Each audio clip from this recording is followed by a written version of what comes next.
Right now the strength is 51.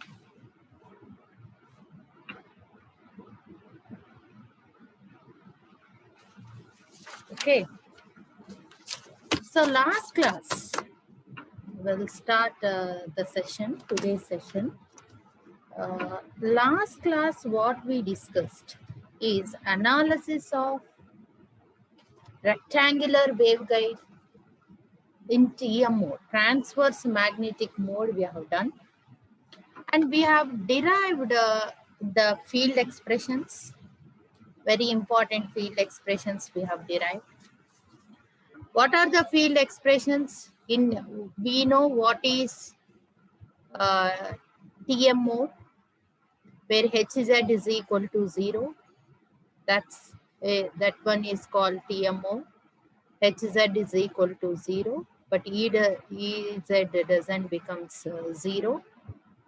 That is the reason we have calculated what is the field expression of Ez of a rectangular waveguide in TM mode by applying proper boundary conditions. That's what is our discussion last class.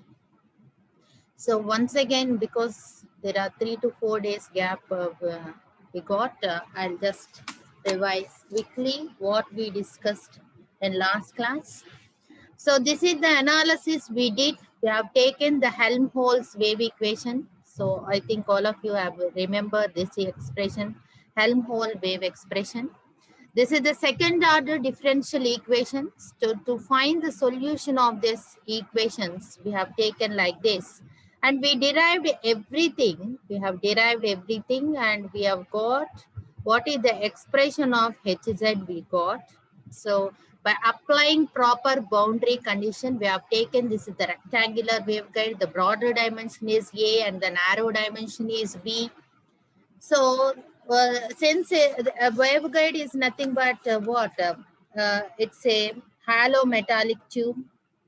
The tangential components, I think you studied in your EMTL course.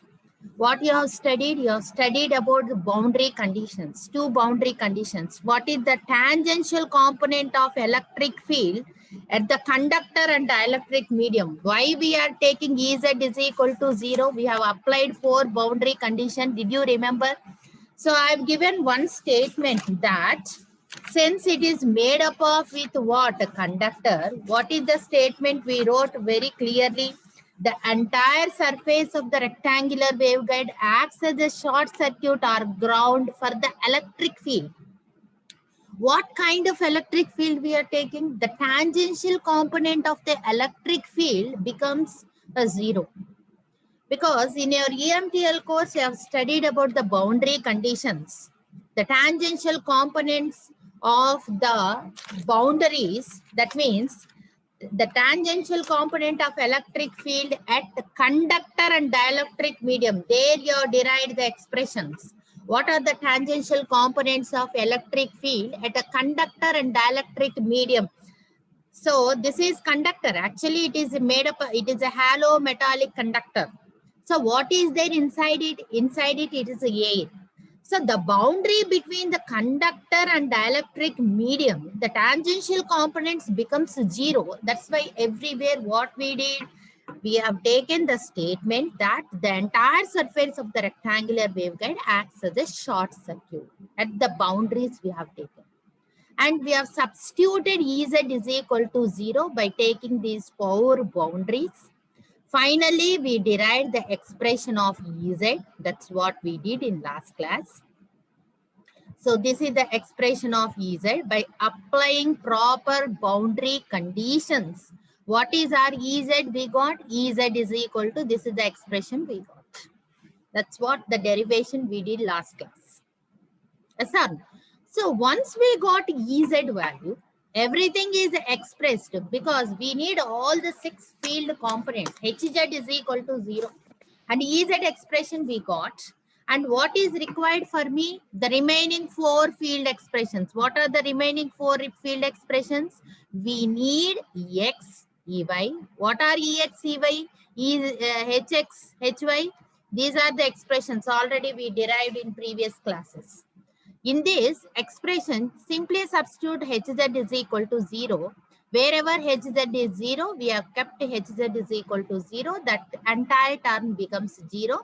By differentiating the Ez with respect to y or with respect to x, we are going to get the Ex, Ey, Hx, Hy. That's what we did in the last class. In last class, we did all these things. We have completed the entire analysis, and finally we got the 6 field expressions. One is Ey, Hx, Hy, and Ex. These are the 6 field component. Out of the 6 field component, Hz becomes 0. Up to this, is it clear? Anybody having any doubts? This is what we have derived the expression. And I've uploaded this material, unit 1 material, as well as some of my YouTube lectures in CodeNow. Do you have access of CodeNow, Amma? Yes, ma'am, we have the access, ma'am. Yes, just go through that. Okay, in CodeNow, I uploaded the material, unit 1 material. Similarly, I uploaded my whatever the lectures I'm giving, I'm uploading in YouTube. Please subscribe my channel so that you'll get the notifications, whatever I'm going to upload. Okay. So please, whatever the lectures I'm here giving, those lectures are uploaded in YouTube. You can see those lectures even in YouTube links I've given. 2 links. Please tell me by next class, are you able to access those YouTube links or not? If it is accessible, then I'll upload all other lectures. Okay, is it clear to all of you? Okay, I think everyone have the access of CodeNow. Please access CodeNow. I've given the complete material, that unit 1 material in CodeNow. Okay, just go through it. Anybody having any doubt regarding this?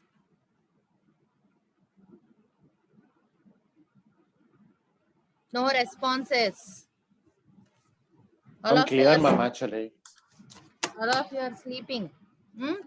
First class, first hour, no response. Okay, up to this, is it clear?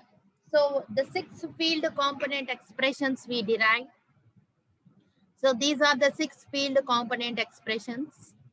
So from that, if you substitute m is equal to 0, n is equal to 0, what are m and n are the half-wave field variation along the broader direction and the narrow dimensions. I will show the figures how the m and n values are varying, the fields varies, we'll see.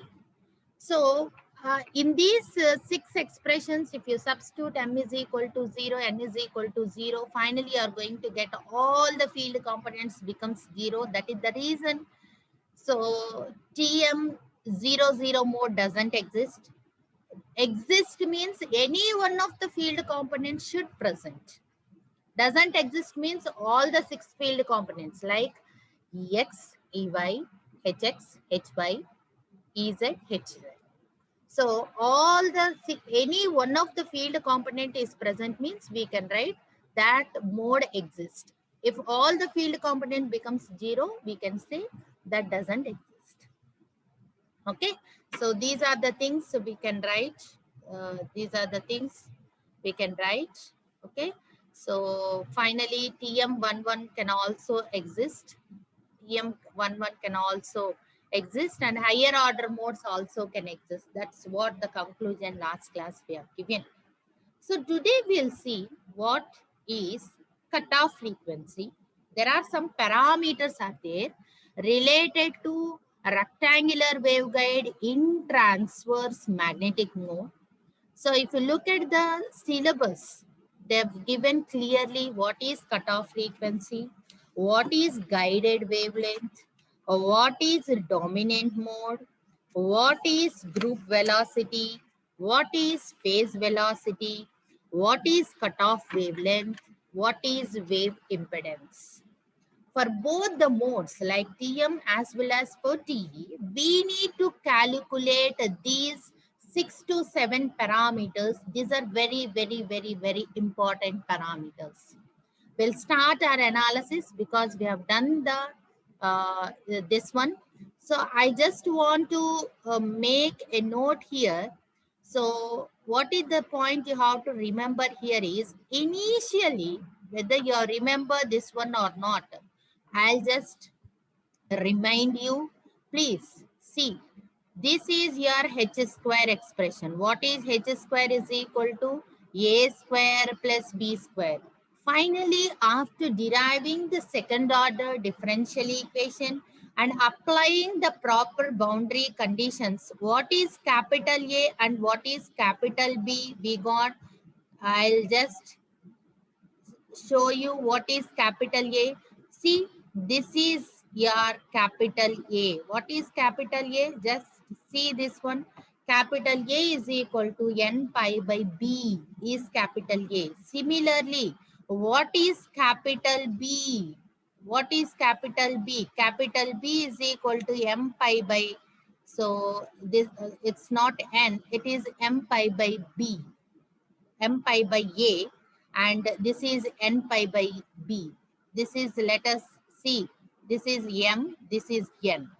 So these are the values we got by substituting these things only. Finally, we got this expression m pi by A, n pi by B. Now, today what we are going to see is, before this h square, we have written, because this expression is very, very important. That's why again I'm taking back and front. This one, what is this expression? Helmholtz wave equation. Let's go back, and previous classes we have derived, we started our derivation with this expression. What is, this is the expression. All of you see here, what is Helmholtz wave expression? This is Helmholtz wave expression. Since the wave is propagating in z direction, so dou by dou z is equal to minus gamma. Dou square by dou z square is equal to gamma square. So actually this is the expression of Helmholtz equation. Del square, dou square dou x square ez plus dou square dou y square ez plus dou square dou z square ez is equal to minus omega square mu epsilon ez.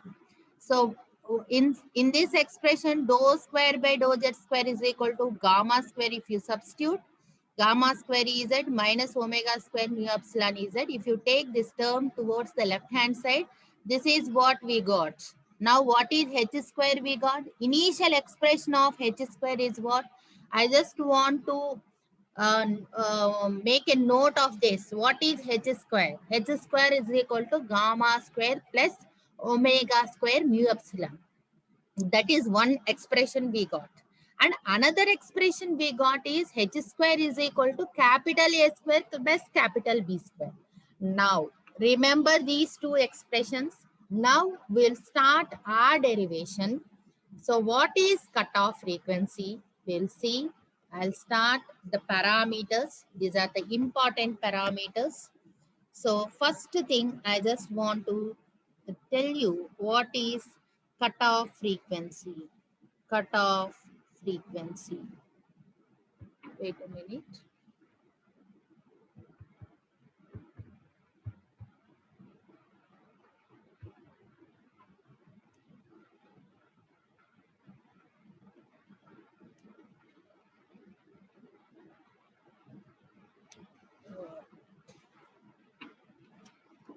I'll write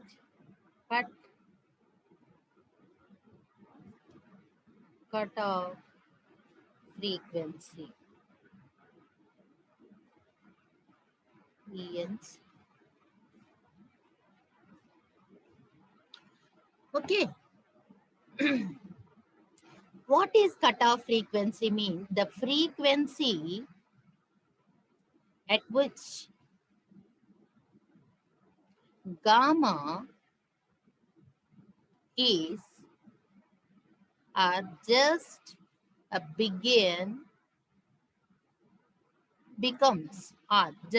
becomes a zero is called cutoff frequency. You may get the doubt, what is gamma? Gamma is nothing but alpha plus j beta. What is alpha? Attenuation constant. Alpha is nothing but attenuation constant. Beta is nothing but phase constant. And gamma is nothing but propagation constant. Because the wave has to propagate in the waveguide. That's why propagation constant is important for us. Propagation constant. So now the propagation constant gamma is nothing but alpha plus j beta. The propagation constant gamma is equal to alpha plus j beta.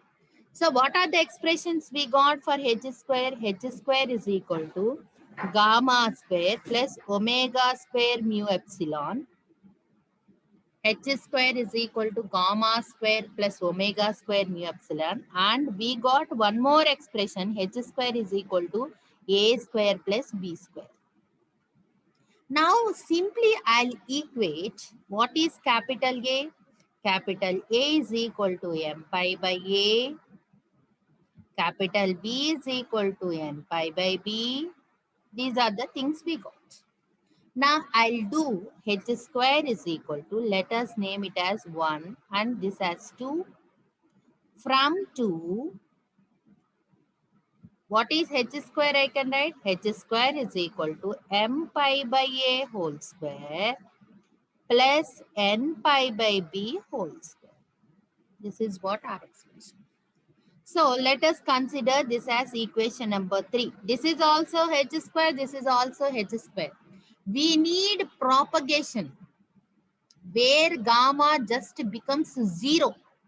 It is the frequency where gamma just becomes 0. The propagation just becomes 0 is nothing but cutoff frequency. So now equate 1 and 3. So by equating 1 and 3, what is the thing you are going to get? Tell me. Gamma square plus omega square mu epsilon is equal to m pi by A whole square plus n pi by B whole square. From this, what is gamma square? M pi by A whole square plus n pi by B whole square minus omega square mu epsilon. What is gamma? Square root of m pi by A whole square plus n pi by B whole square minus omega square mu epsilon. Are you getting? Are you getting? Yes or no?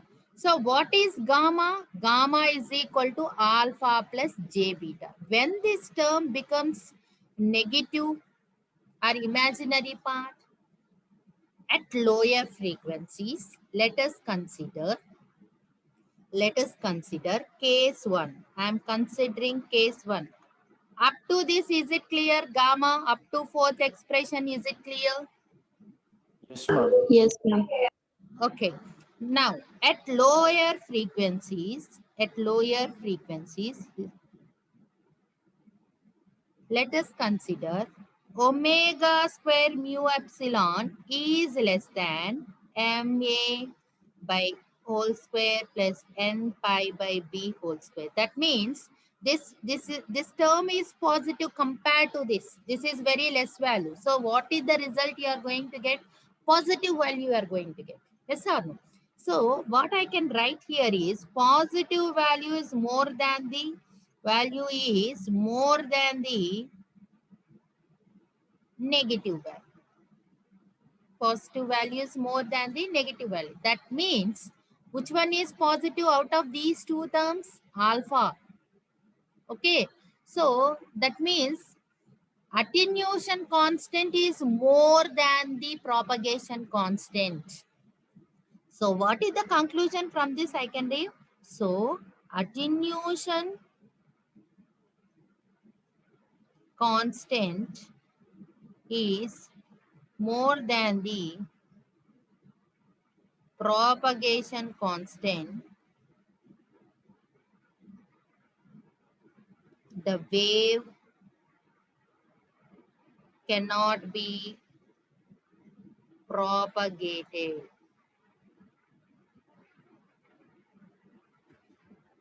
The wave cannot be propagated. Okay, so that means at lower frequency, the wave cannot be propagated because positive term is more than the negative term. So positive means alpha is predominant than beta. Alpha is predominant means attenuation constant is more predominant than phase constant. So I can tell the wave cannot be propagated. So we'll see second case. What is case 2? Case 2. Case 2. I'll write what is omega square mu epsilon is greater than m pi by a whole square plus n pi by b whole square. So definitely this term is more predominant. This negative value is more predominant means we are going to get what? This J beta term more predominant. So from this we can write J beta is more predominant than alpha. So imaginary value is more than the real value. So phase change is available.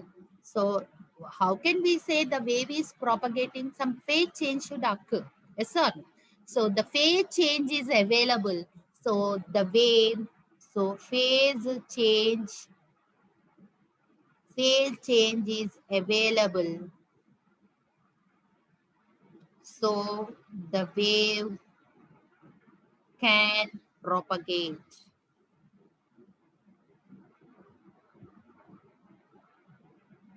So the wave can propagate. Okay, so the wave can propagate. Is it clear to all of you these two cases? But we need cutoff frequency. What is cutoff frequency? It is the frequency at which gamma just becomes zero. We have to make gamma should be what? Zero. So when gamma is equal to zero, what happens? We will see in the phase. Wait a minute. We'll see.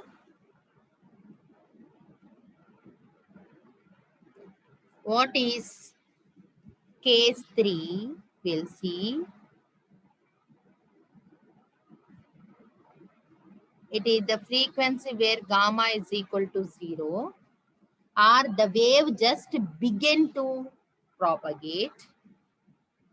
It is the wave propagation starts. The wave propagation starts.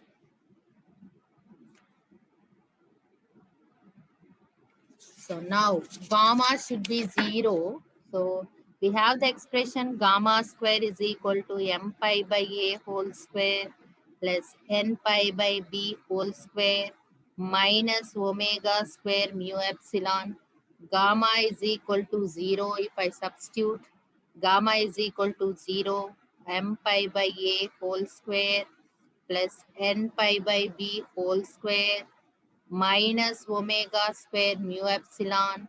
So omega square mu epsilon is equal to m pi by a whole square plus n pi by b whole square. So omega square is equal to 1 by mu epsilon into m pi by a whole square plus n pi by b whole square. So what is omega? Omega is equal to 1 by square root of mu epsilon square root of m pi by a whole square plus n pi by b whole square. What is omega? 2 pi f is equal to 1 by square root of mu epsilon into square root of m pi by a whole square plus n pi by b whole square. So I need f. What is this f? Cutoff frequency is equal to 1 by 2 pi mu epsilon into square root of m pi by a whole square plus n pi by b whole square. If pi comes out, pi square becomes pi. If it is coming out from the root, what is the expression you can write? 2 pi square root of mu epsilon pi square root of m by a whole square plus n by b whole square. So pi get cancelled. 1 by 2 square root of mu epsilon square root of m by a whole square plus n by b whole square. So now you know C is equal to 1 by mu epsilon. So we can write C by 2 into this term becomes C. So C by 2 into m by a whole square plus n by b whole square is nothing but the cutoff frequency. You see the expression of cutoff frequency. Expression of cutoff frequency 59. 59. 1. It is the expression of cutoff frequency. Okay. Any doubts in this cutoff frequency?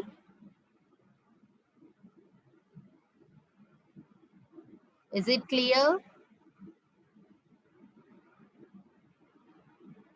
Is it clear? Clear, ma'am. Yes, ma'am. Okay. So let us consider for TM0 to 0.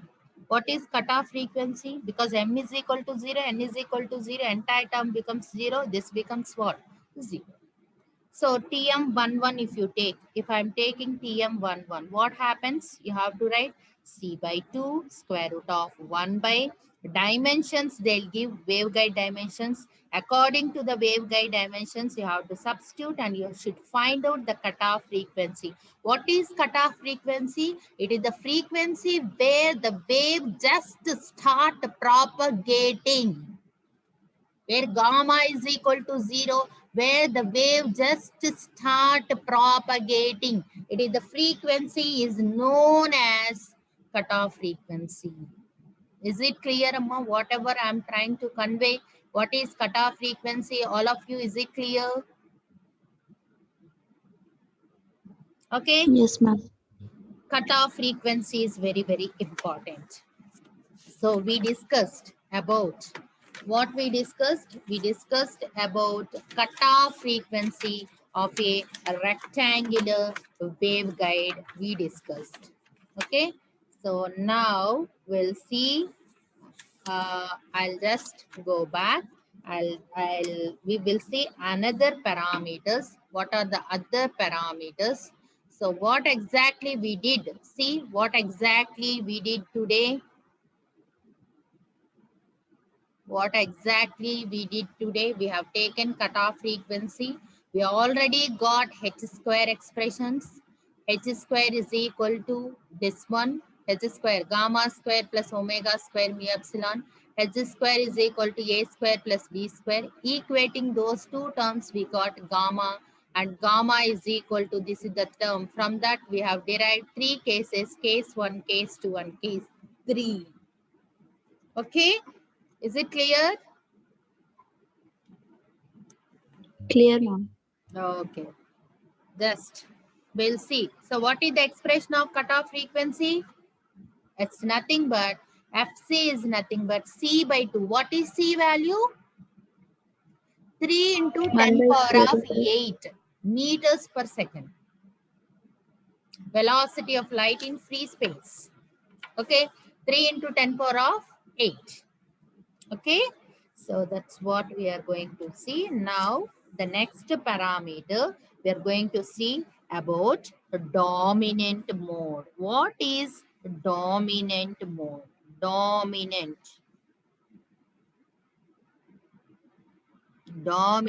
mode. So what is dominant mode means? The mode which is having, the mode which is having lowest, I'm not telling it's highest, lowest cutoff frequency, lowest cutoff frequency called The dominant mode, called dominant mode.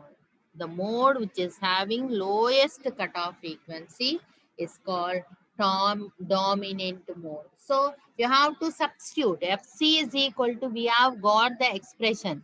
So m pi by m by a plus n by b whole square. In this you have to substitute. Suppose they have given Tm11. So Tm10, Tm 20, like that they'll give. Find out which one is the dominant mode. You have to substitute these things. They'll give waveguide dimensions.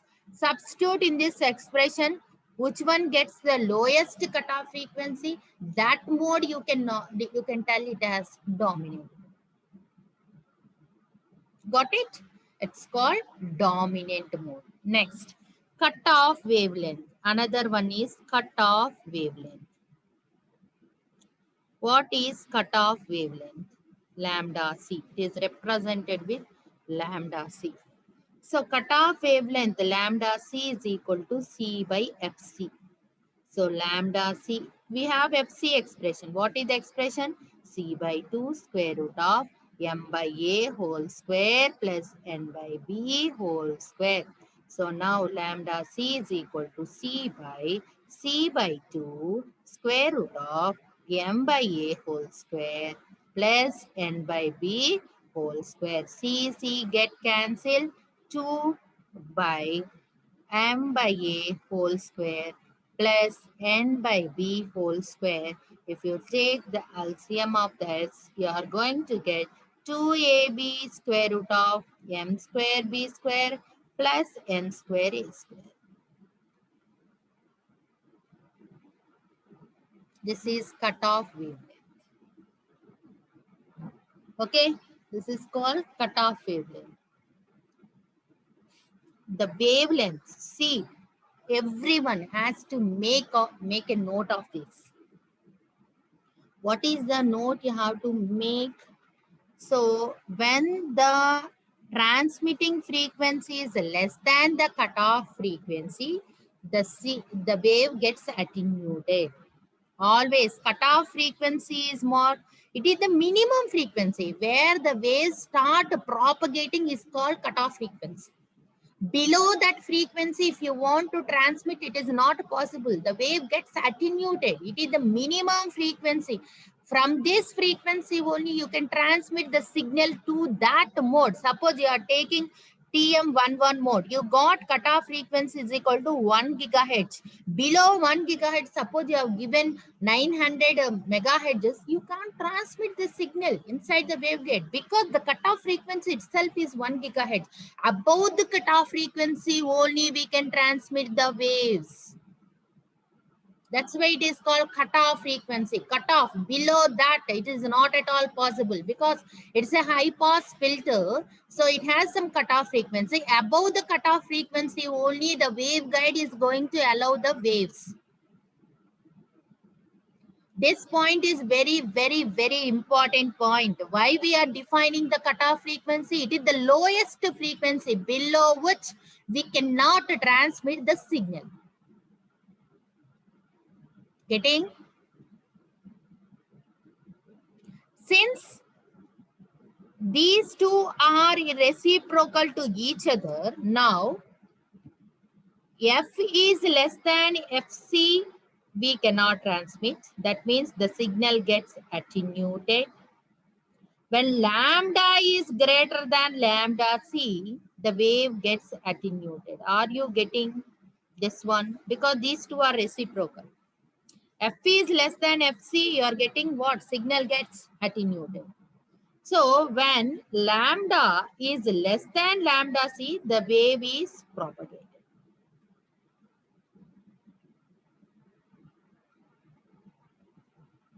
The wave is propagated.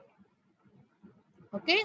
So what is, understand the concept of cutoff frequency. Why we are defining the cutoff frequency below which the wave cannot be transmitted. It is the lowest frequency that the wave can be transmitted through the waveguide. The frequency is called cutoff frequency. Below the cutoff frequency, it is not at all possible to transmit the wave inside the waveguide. If you want to transmit the wave inside the waveguide, the frequency must be greater than the cutoff frequency. Why? What are the parameters? It depends. The cutoff frequency depends upon the mode of operation, the dimensions of the waveguide.